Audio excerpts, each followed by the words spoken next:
All right, here's another classic example. Crimp connectors, headlights weren't working. So we come out here to figure out what's going on. And we're gonna go back to the old rule of thumb. You have to check every inch of the harness. I'm not gonna show you why. So we saw this right here and we already knew we had problems.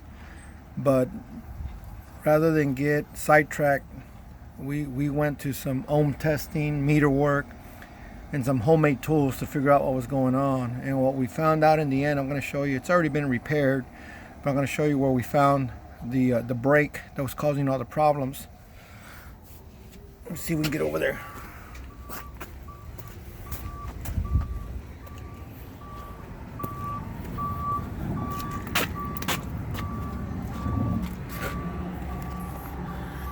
I don't know if you guys can see down there where that black tape is at. Well, this is the module or chassis noid, and right there they went to town with butt connectors there, and that's where our problem was. So guys, I know sometimes we want to call it quick, but you have to verify the harness. You have to do it, and it's a pain in the butt because you saw how far I walked to get to this sucker, and that's where the problem was at. Anyway, just a little reminder, electrical, it is what it is, but you have to verify the integrity inch by inch.